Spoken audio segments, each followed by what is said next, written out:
Hello children.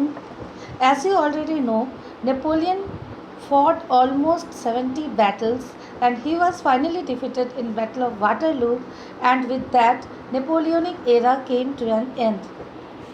Napoleon had brought Civil Code of 1804 which united Europe.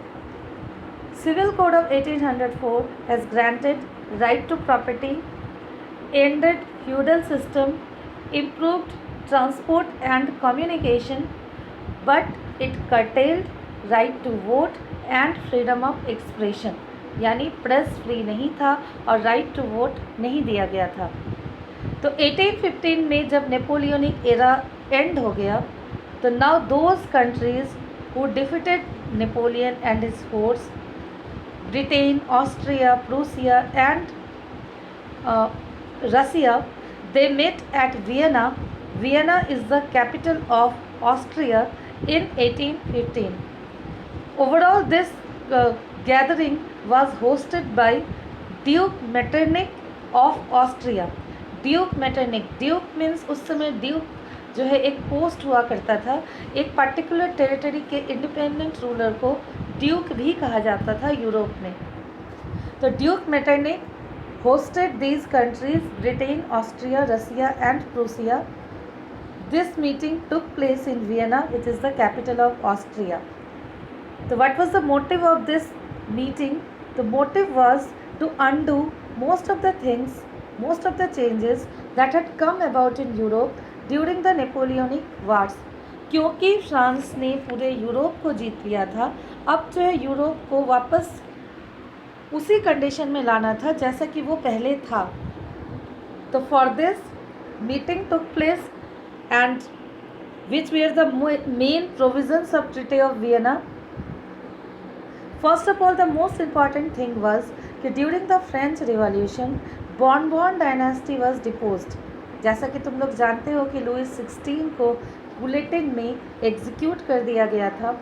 उनकी पूरी family and हो गई थी, लेकिन उनके भाई जो है, जो कि भाग करके फ्रांस से भाग करके ही टुक शेल्टर इन इंग्लैंड, क्योंकि इंग्लैंड और फ्रांस राइवल था, तो जिन्हें भी भागना होता था वो भाग करके इंग्लैंड ही पहुंचता था. तो उनके शेल्टर में था. तो now Louis 18 came back and he was given the crown of France. यानी Bourbon dynasty was which was deposed during the French Revolution was put back in power. The kingdom of Netherlands, which included Belgium, was put in north. You can see here, this is the map which was drawn in 1815. देखो main M क्या था कि France जो है वो फिर से अपने आप को एक्सपैंड नहीं कर सके. तो due to this in its border many strong countries were set up who can curtail, who can check the expansion of France. So you can see here kingdom Belgium was given kingdom of Netherlands. Austria was given parts of Italy. You can see here Italy was also divided. Austria was given parts of Italy. Russia was given part of Poland. Russia was given part of Poland. So it means overall main objective was to check the expansion of France in future. तो Netherlands को Belgium दिया गया, Austria को Italy का part दिया गया, रसिया को Poland दिया गया, प्रूसिया को वेस्ट में कुछ टेरिटरीज दी गई, सैक्सनी दिया गया. लेकिन one thing which was not done, जो कि आगे चल कर के जर्मनी को यूनाइटेड करने वाला था, तो दैट वाज दिस एरिया. यानी Napoleon has drawn this border. Napoleon had converted 300 German states into 39 German states. So that was remained untouched in Treaty of Vienna. तो Treaty of Vienna ने सिर्फ इसी एक चीज़ को उन्होंने रहने दिया कि 300 से तो 39 किया था नेपोलियन बोनापार्ट ने, तो that was left untouched. तो that will play a very important role in unification of Germany. तो finally it means कि among these last point was very important. The German Confederation of 39 states that had been set up by Napoleon was left untouched. Now features of conservative regimes. ये Austria, Prussia, रसिया, England, ये सब conservatives थे। Conservative means कौन है ये conservative? तो conservative एक निरंकुश ग्रुप थे, एक ऐसे ग्रुप थे who did not want any type of change. वो किसी भी तरह के क्रिटिसाइज को बिल्कुल जो है बर्दाश्त नहीं करते थे। And they always wanted to have legitimacy of the autocratic government. वो हमेशा अपने रूल को जो है लेजिटिमेट मैंने लीगल बताते थे। उन्होंने प्रेस में सेंसरशिप लगाया। They put restrictions on the freedom of press. अगर कोई भी अपनी मटेरियल को प्रिंट करवाना चाहता था तो they need to take permission from a group. They use to read that material, they use to check that material, and after that if that was found against the interest of monarchs, that could not be printed. तो they imposed censorship. They were not in support of giving right to vote. Right to vote तो बहुत दूर की बात थी। और उनके according ये भी था कि अगर फ्रांस में या यूरोप में नेपोलियन ने फ्यूडल सिस्टम को एंड किया है तो that was for their own benefit. It means कि जब फ्यूडल सिस्टम था तो मिनिस्टर्स बहुत पावरफुल हो जाते थे और मोनार्क्स का जो पावर है वो बहुत कम हो जाता था। तो बस इसे उन्होंने कहा कि फ्यूडल सिस्टम का जो एंड होना दैट इज़ देयर बेनिफिट। तो conservatives were against giving right to vote. Conservatives checked freedom of press. Press बिल्कुल फ्री नहीं था उस समय, कोई भी अपनी मटेरियल को प्रिंट नहीं करवा सकता था। एंड टोटली एवरीथिंग यानी totally liberty, equality, fraternity which were the slogan of French revolution which freed from France to other parts of Europe, that totally came to an end during the conservative regime and due to Treaty of Vienna. तो ये map है after treaty of Vienna. देख सकते हो कि इसमें France के border को बिल्कुल सीज कर दिया था। एक तरफ है powerful Spain which was having its own monarch, दूसरी तरफ है Netherland with Belgium. Here you can say Prussia, यहाँ प्रूसिया है। Here Prussia is then Austria. Austria here you can see Austrian empire, ये Austrian empire. Austria was also given part of some Italy also. और ये German confederation which was left by Napoleon. तो ये treaty of Vienna के बाद Europe का map जो है ये कुछ ऐसा था। देखो here picture which I have pasted here, this is a picture of मैज़नी।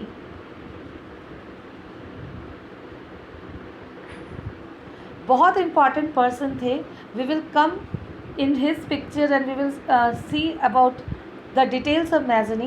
First of all, we will go through the revolutionaries. Revolutionaries हम लोग कहते हैं क्रांतिकारियों को।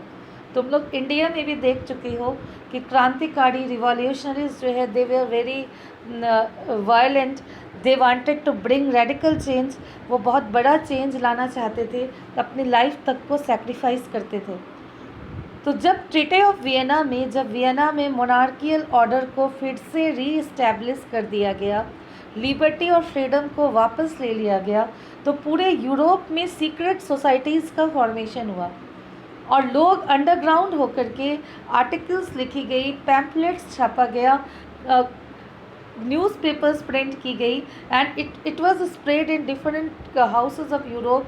लोग जो है उसे पढ़ते थे, लोगों के अंदर रिवॉल्यूशनरी आइडियाज़ आते थे और they started thinking about their unification. They wanted right to vote, they wanted freedom of press, they wanted to abolish censorship. यानी ये क्रांतिकारी थे और ये पूरे यूरोप में ऑपरेट कर रहे थे। उन्हीं में से एक क्रांतिकारी जो कि बहुत इम्पॉर्टेंट थे और जिन्होंने आइडिया दिया था यूनिफिकेशन ऑफ इटली की, तो इनका नाम था ग्यूसेप्पे मैज़नी। मैज़नी को पुअर मैंस लॉयर कहा जाता था। मैज़नी जब छोटे थे तो वो ब्लैक क्लोथ्स पहना करते थे क्योंकि उन्होंने बचपन में हिस्ट्री में पढ़ा था कि उनकी वो जिस जगह पर रहते थे, he was born in Genoa which is presently in Italy in 1807। तो वो जिस जगह पर उनका बर्थ हुआ था, वो जब धीरे धीरे बड़े हुए और उन्हें अपनी हिस्ट्री के बारे में पता चला कि वो लोग तो माइटी रोमन एम्पायर के पार्ट थे और रोम जो कि इटली में है, it was the capital of mighty Roman empire. तो उनकी हिस्ट्री जो है वो बहुत ग्लोरियस हिस्ट्री है। But now they are divided, Italy is divided into 7 parts. वो यूनाइटेड नहीं है और इन 7 पार्ट्स में अलग अलग कंट्रीज़ जो है वो रूल कर रही है। तो जब वो बड़े हुए ही टर्न इनटू अ लॉयर, और वो पुअर लोगों के केस को देखा करते थे फ्री ऑफ कॉस्ट, तो इसलिए उन्हें पुअर मैंस लॉयर कहा जाता था।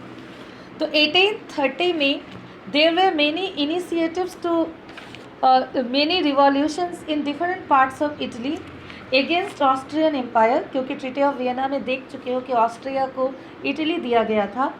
तो there were many revolutions but these revolutions were not successful.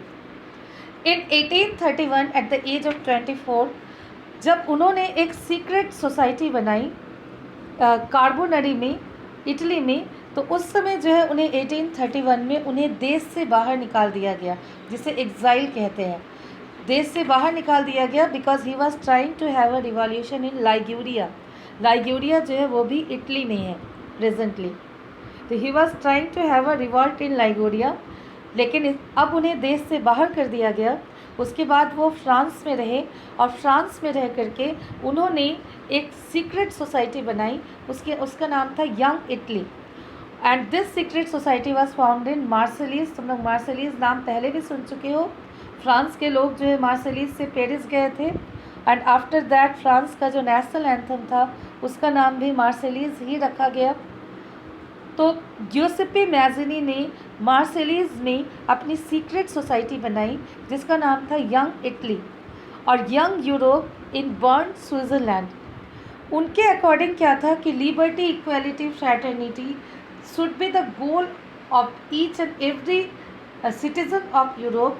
और उन्होंने कहा था कि we are proud of all those political, scientific and intellectual tradition of ours which have glorified the history of Europe. उन्होंने कहा कि जो भी नई चेंजेस आ रही है, साइंटिफिक चेंजेस आ रही है, हमें उसे एक्सेप्ट करना चाहिए। उन्होंने कहा कि we have neither a national flag not a national name, we are scattered among 8 states. Italy के बारे में कहा कि हमारे पास ना अपना नेशनल फ्लैग है, ना हमारा अपने कंट्री का नाम है, हम लोग 8 स्टेट्स में बटे हुए हैं। We do not enjoy freedom and foreigners have kept us bound in the chains of slavery. क्योंकि कभी नेपोलियन ने उन पर अटैक किया तो कभी दूसरे कंट्री में उनको बांट दिया गया। तो उन्होंने कहा कि God had intended nations to be natural units of mankind. God ने हमें एक नेशन के रूप में बनने के लिए हमें बनाया है। उन्होंने मोनार्की को अपोज किया और डेमोक्रेसी को फेवर किया। उन्होंने राइट टू वोट को डिमांड किया। तो Giuseppe Mazzini was the person who gave the idea of Italian unification.